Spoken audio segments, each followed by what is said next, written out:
it's like taking a shower, right? You don't take a shower and you smell good for the rest of your life, right? If you keep taking a shower. So it's kind of that thing is wash, rinse, repeat, right? Remind yourself, remotivate yourself and look at things. Hey, can we do this better? Right?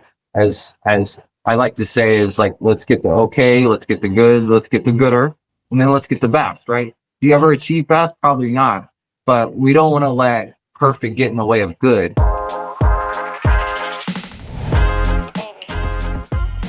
So, welcome to the Las Vegas IT Management. My name is Shaytoya. I'm super excited to be interviewing Craig Turner with Penn Entertainment, who is also a veteran. How are you doing today, Craig? Hanging in there. Okay. So, we're going to go ahead and just learn a little bit more about you. I would love to get to know how did you become an IT professional?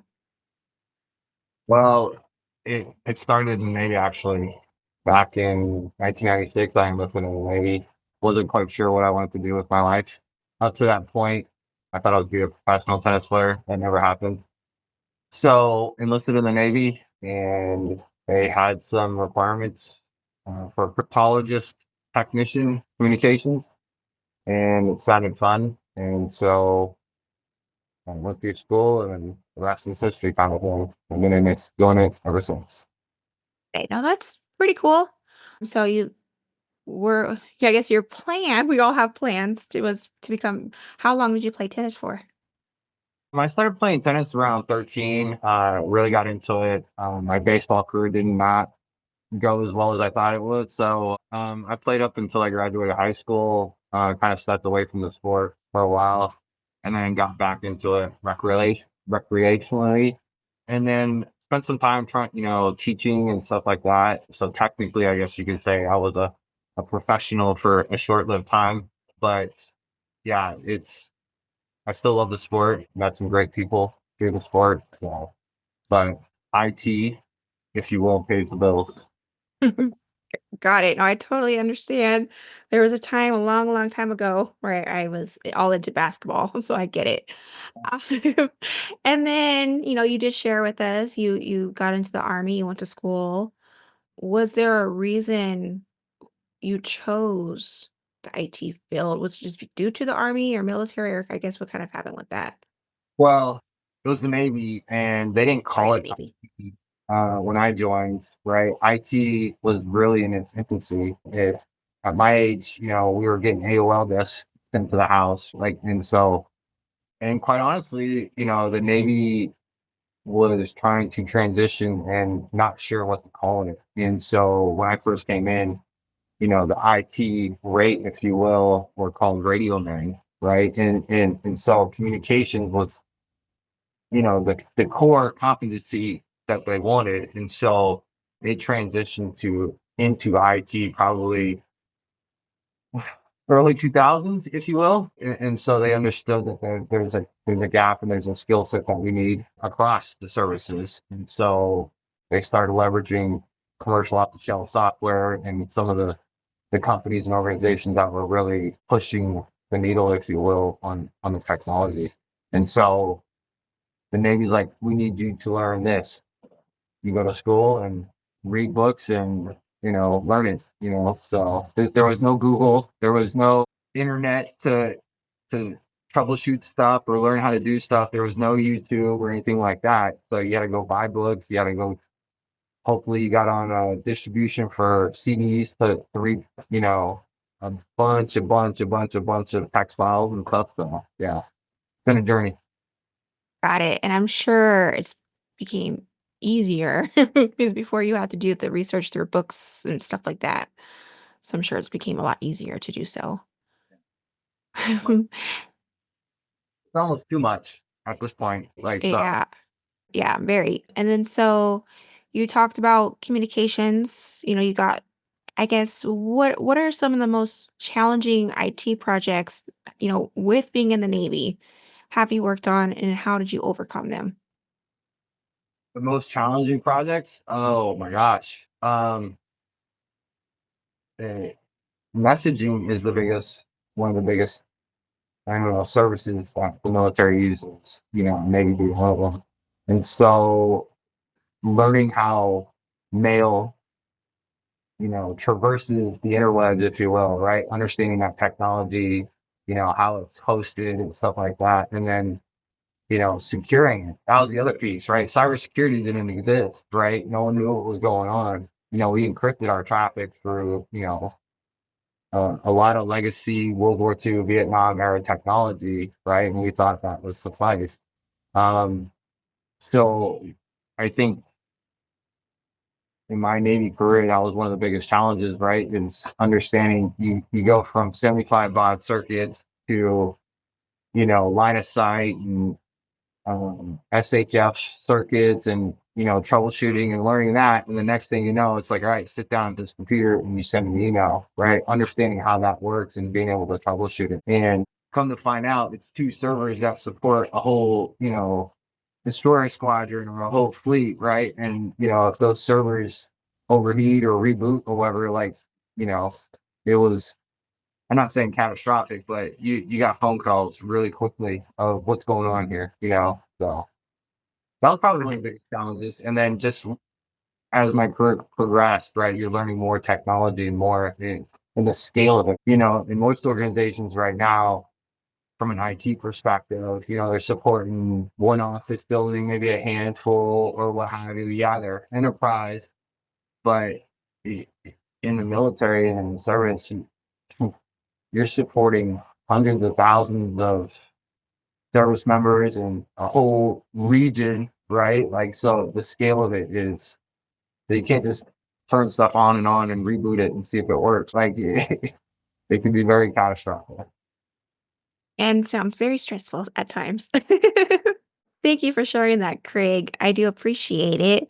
And when it comes to the because I know one of the things you did mention, I'm gonna before I ask you my other question, you said in the past, like cybersecurity, cyber attacks, unless I heard you wrong, wasn't really a thing. Wasn't. So, w- I guess when or what or how did it become a thing? I think it, leaders in the industry, if you will, right, got together with Department of Defense, and that's what Department of Defense does. Is every day is like, what are our threats? What are our threats? Right? How do we address these threats? They have a plan A, B, C, and D. And if those don't work, then they have another book and say, all right, we'll do F, G, H. And so here you have these new capabilities, and of course, military leaders, industry leaders, right? Like, how do you protect, right? And so, what are the skill set you need, and all this other stuff. So they work closely with, the Microsofts of the world, IBMs of the world, Google came out, so all these things were coming about, and you're like, all right, these are great technologies, these are great features and services that we can leverage. How do we protect it? And so military made it a priority, right? They're trying to, I'm sure they spent weeks coming up with a cool guy name to, call it, right? And then it's like, all right, we got a cool guy name. Now, how do we address this throughout our services and our fleets, right? What curriculum, what training do they need? What specialized training do they need?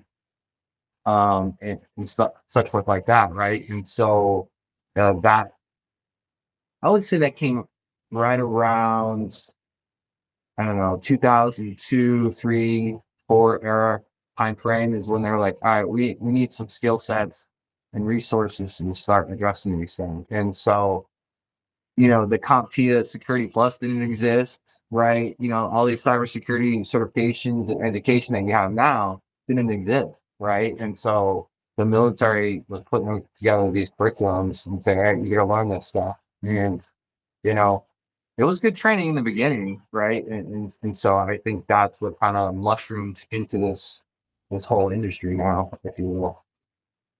Yeah, and I see that, like, how much time can change just in 20 years. It's just crazy to say that. 2003 was 24, I guess more than 20 years ago, and just the changes that we've gone through. And so how do you guys or, like, how do you ensure that the infrastructure aligns with business objections at Penn Entertainment? Oh, that's the $1 million question, right? It is you want to protect the organization but also the organization needs to make money at the end of the day, right? Like they, whatever their mission is or objective, right? So you got to support them in a way that doesn't impede. right? But also protect the organization. So it's definitely a dance, right? Whether you call it the waltz or, swing dance, right? It's definitely a dance. And so I think, you know, it's not just the organization itself, right? You have these governing bodies, whether it's gaming control boards or PCI, right? The credit bureaus and the banks, right? And so it, how do I say this? Like they only the malicious actors only have to be right once. We have to be right all the time. So it's a difficult dance, and we have this like tiered approach of really trying to protect the organization, right? And then there's a cost factor, right? Like it's like you don't have millions and millions of dollars and millions of resources to implement solutions and such like that, right? So you sometimes it's just that it's a leadership policy to protect this information, right? This is how we're going to do things until XYZ is happening. And it's definitely collaborative, right? You can't just expect the cybersecurity analyst to plug all the holes and protect everything, right? There's the scale of it is just too much, right? So you have to work together. Yeah, your service desk, your infrastructure team, your DevOps team, your engineering team, right? Like I like to say is like we're all reading the same book, but it seems like we're on different chapters. And so it's trying to get these teams to start collaborating more, working together more, and as I call it, not run with scissors. And so that's really in my background, in my history, in my honest opinion, that's really like the only way you can really address a lot of these risks and protecting the organization. A lot of it's just sweat equity, rolling up the sleeve you know, and go to work. Like there's no silver bullet out there. No, never, never at all. And so what are some of the ways that you work with the team, with your team, to make sure that they're following the policies when it comes to these risk factors? There copious and copious amounts of audits, right? You have different types of audits, right? To make sure, we're not getting kicked in the teeth, we're not paying fines, or, we're protecting the innocent type of thing.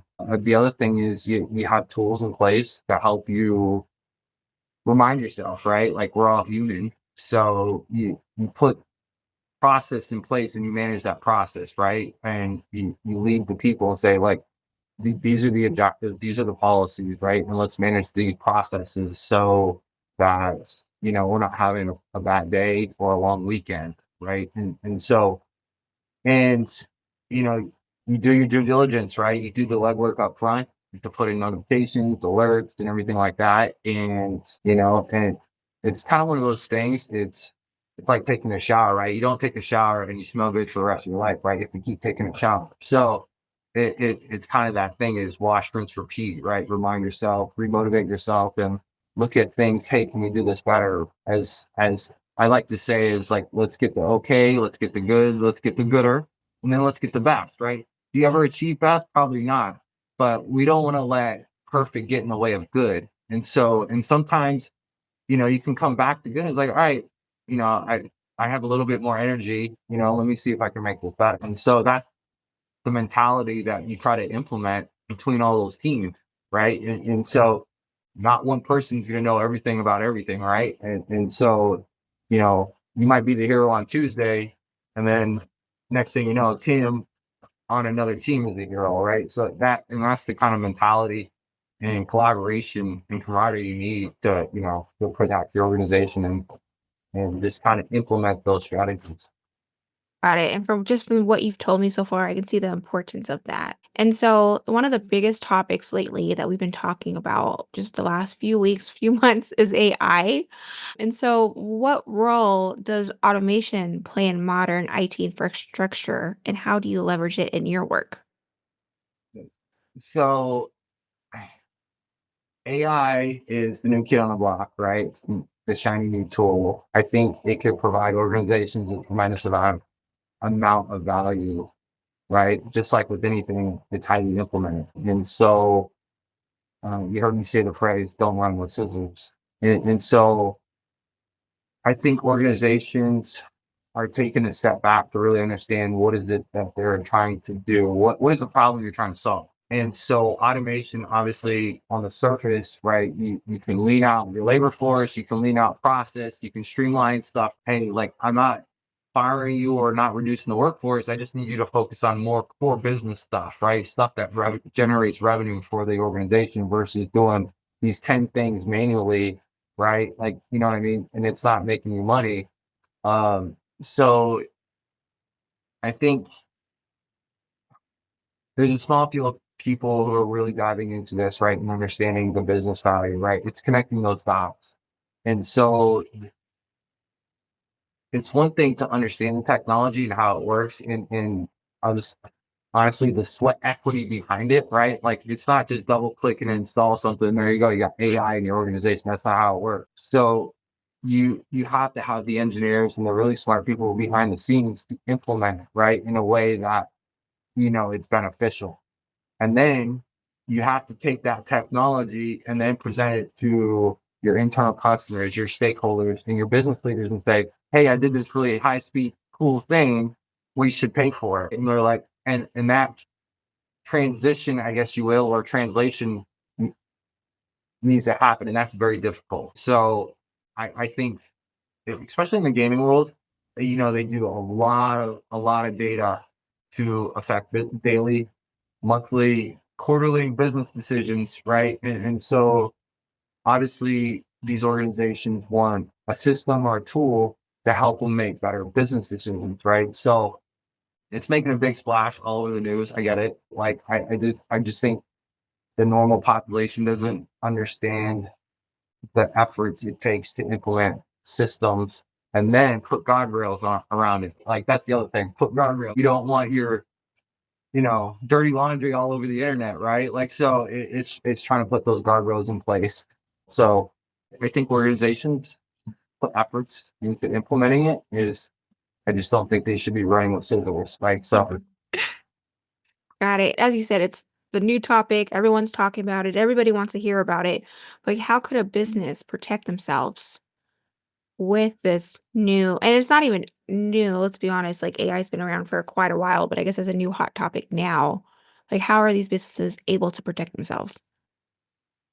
uh, well the irony in it is to because there's cybersecurity AI tools, right? I think getting the talent in house, right? You gotta have the talent. I'm not saying,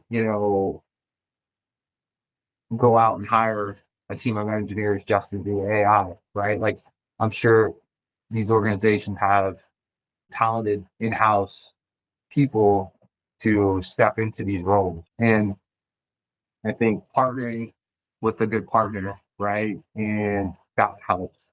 I think protecting themselves in the organization from, as you call it, AI, there's ways to put restrictions in place, right? Like and controls in place to ensure that your data is not all over the internet.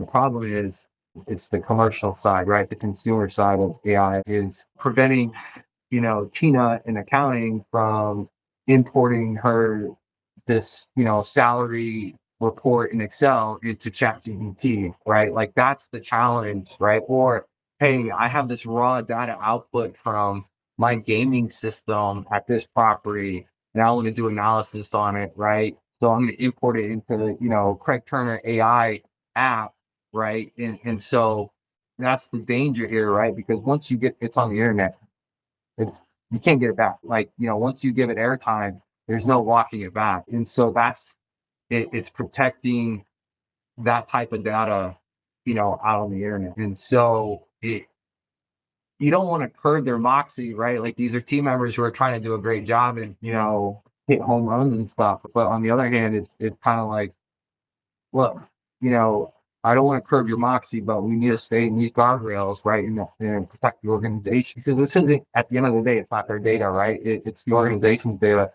So, you at the end of the day, cybersecurity teams, IT are going to put inconveniences, if you will. And you can't use this extension. Your browser's going to be locked down. You're not going to be able to go to these websites.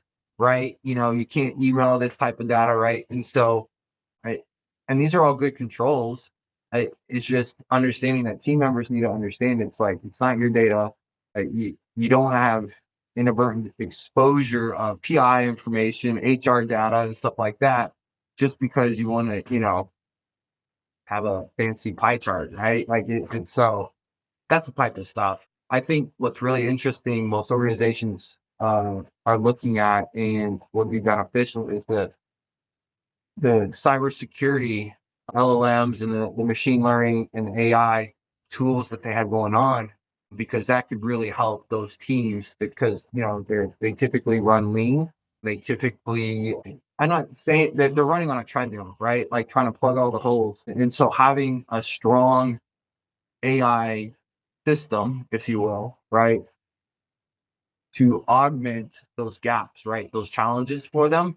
And a perfect example would be, you know, Mark in marketing, was exposed, his credentials got pwned or what have you, and you have this AI system in places to identify Mark's been, compromised.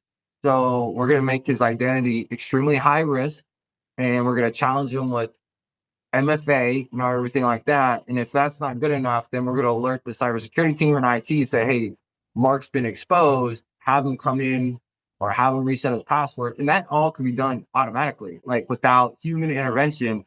But to get to that point is a lot of sweat equity to, condition it, right? And to train the system. So we're just not there yet. So. Got it. It's not as far as everyone believes it is, so I get it. And then just kind of looking at your LinkedIn profile, I'd seen that you have experience with Microsoft 360. Can you just share with us about with your experience? Yeah, so M365 is kind of like the enterprise collaborative suite of programs or applications that I would say 90% of the world uses, right? School districts, government, municipalities, DoD, gaming. It's Microsoft Word, it's email, it's Outlook, it's Teams, all these collaborative office suites, if you will, right? So in infancy, it was really just about, being forklifted into the cloud, right? And every exchange administrator in the world was clapping and celebrating. Well, they don't have to maintain exchange servers anymore, right?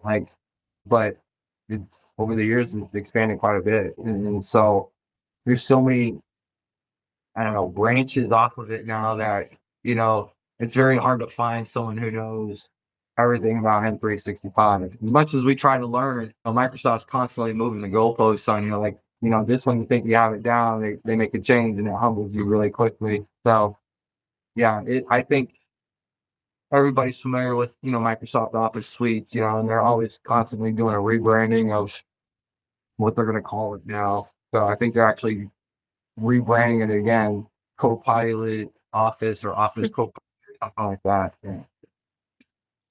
That's kind of what my experience is with it. Got it. And then so what are some of the, systems that you currently use for pen entertainment? I mean, short answer, all of the above. You're like all of them. I think the major ones from an infrastructure standpoint, were a big Cisco organization, VMware, Pure Storage, Rubrics. That's a solution that will help organizations protect themselves as well as recover. Right? Not everybody's perfect, and so if you do get pwned or compromised, you have a solution in place to restore. Right? Business continuity, disasters, and stuff like that. So when I was growing up, natural disasters act as gods where you're a disaster. Right now, it's ransomware as a service is a disaster. Right, so being able to recover from those things, having a system like Rubrics is one of the systems that we use. And then Windows, Linux. We do a lot of cloud, so we have GCP, AWS, Azure. Like I said, it's all of the above, right? And I'm sure there's 100 more tools that that teams use that we're just not, you know, I don't use on a daily basis. I know Tableau is and Power BI is another, suite of tools that our organization uses. So yeah, it's a lot. Got it. Too many, I guess, to learn all of them. But no, that's awesome. And then just kind of go back to security. Like, there's always changes. So like how do you keep up with all the changes when it comes to cybersecurity? There is a lot of changes, but I think as you become more seasoned and disciplined in your trade, you you realize these changes are noise, right? And what I mean by that is it's not chasing, the shiny fishing oil, right? Like I think there's still value in sweat equity, meaning rolling up your sleeves and really diving into hardening your systems, right? And then I think there's still value in some of the techniques and disciplines that, these larger certifications, like, a lot of these, CIS plus certifications, Level Effect has a certification now. I think having that foundation will get you 50, 60% there, right? And then developing your own skills to get you to the next level. I think the changes are cosmetic a lot of times. I think it's, good marketing, right?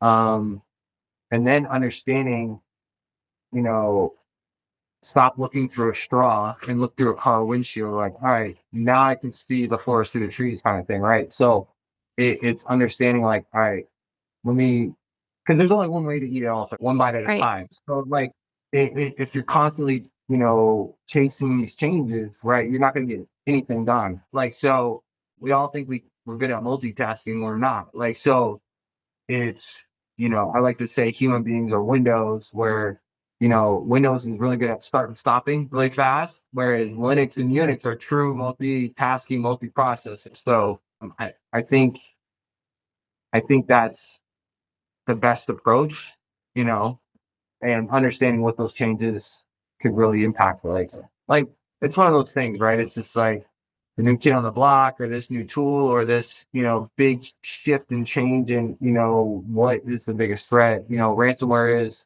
today is the biggest threat, but it might be phishing tomorrow, right? And so like you're constantly like, all right, well, I gotta focus on this now, right? And then I gotta focus, like, then you completely forget about these other threats, right? So I don't know, it's exhausting to say the least. Got it. And I feel like that's with anything we do. There's always going to be something new. And I'm just curious, Craig, have you read the book, The One Thing? The one thing, Yes. no, I haven't. Okay. I'm not sure if you're a big reader, but that's kind of what the book talks about. Just like, how we're not great multitaskers. So if you're a reader, I recommend it. When I grew up, there was a book called Getting Things Done. So it's very similar in that mindset, right? And like one of the things that the author preached about is go and check your email 3 times a day. Put an out of office on and say, look, I want to check my email 3 times a day. If it's that important, you can either call me, IM me, or come get me, right? If you're working in the office, right? But if you send me an email, just just know that I probably won't read it until the end of the day, and I'm not going to respond until the next day. Like so, yeah, it's Got it. That's pretty much what the book talks about. So I'm sure it's very similar. So thank you for sharing that, Craig. And then when it comes to, your role, the compliance, what does that play in infrastructure management at Penn Entertainment? And how do you ensure to industry standards? compliance is, how would I say this? It's a necessary evil, right? And so it can be very frustrating at times because you find yourself repeating yourself day in and day out. For gaming specifically, it's extremely important, right? And the reason being is like you have internal compliance, right? They're trying to protect the organization, make sure these teams are are doing what they're saying they're doing, right? And it's kind of that whole trust but verify type of thing, right? Uh, and then you have these governing bodies, gaming control boards, and each jurisdiction, each state has their own set of rules, right? Like how they want things done. So compliance, and this goes across the board of many like industries, right? You got banking, you got financials, you got defense, you got all these school districts, right? They all have governing bodies with governing controls, right? And so I I think it's extremely important. Sometimes the application of it, I think, is less than we desired, and I think there's a lot of room for improvement, if you will. So, in regards to efficiencies, knowledge, understanding, because a lot of times compliance analysts or compliance teams, right, they don't have an IT background, right, and then they jump into it like, all right, I got to check all these controls, and so it's that communication piece again, right? Is understanding I'm not talking to a technologist, if you will, right? Like I'm having to meet the mark on this thing, right? And so understanding that and being able to meet the mark and check the box and say, we're compliant is it's it's kind of like cybersecurity now. It's your part of your day-to-day operation, right? Like, so you can avoid it or try to get away with it now, but eventually you're gonna have to pay for it, right? Like so pay for it now or pay for it later. So that's kind of the mentality is just do it right the first time. You don't have to worry about it. You know what I mean? So Yeah. Oh, that's so, so true in anything you do. Craig, today's been a very pleasurable to be able to speak to you. Is there anything that you'd like to add for our audience? for anybody who's listening and trying to get into the IT industry or IT in general, um, I know on the surface it seems overwhelming because there's just so much information out there, right? There's so much to learn. If you listen to this podcast, right, there's only one way to eat an elephant, and it's one bite at a time. And, take that first step. Just recently, I learned, the Las Vegas library, I think it's all of the state of Nevada, quite honestly, that you get a library card, you get free Udemy access and free LinkedIn training. That means you don't have to pay out of pocket, right? As long as you got go to the library and take Udemy courses, right? Study for cert exams, and stuff like that. So there's a ton of material out there, and don't let anybody stop you if you want to get into IT. And look, you're gonna cut your teeth out of service desk or an intern job. And you're like, man, this sucks, or I hate doing this, or whatever. Like, there's so many branches of IT now, right? Like, you're bound to find something that you really enjoy and really enjoy learning. And so I guess my communication would be is, give it a shot. What's the worst that's gonna happen, right? Like, you don't enjoy it, all right, try the next thing. So Got it. And I did not know that. I did not know if you have a library card. And so for that access to that, I'm guessing you need to be at the library to get access to Udemy and all those great courses. no, it's crazy. You go get a library card, and there's a link. You put your library card number in there, and you have access. And it's not just IT stuff. It's data science. It's project management. It's psychology. It's sub courses, right? It's ASVAB courses to if you want to go to the military, like there's tons of information. Like if you want to be a school teacher, right? There's tons of courses. If you want to get into HR, right? Like there's tons of courses with certs and cert preps and everything, all completely free. It's crazy. Like I'm like, why isn't this like more widespread? It's insane to me. Like it's like it's all right there. Like I didn't have any of this when I was coming up. I would have just like my head would have exploded if I had this information, right? Like so. Yeah, you get your library card. You can go home. You can do it from your phone, like wherever. But yeah, No, that's amazing.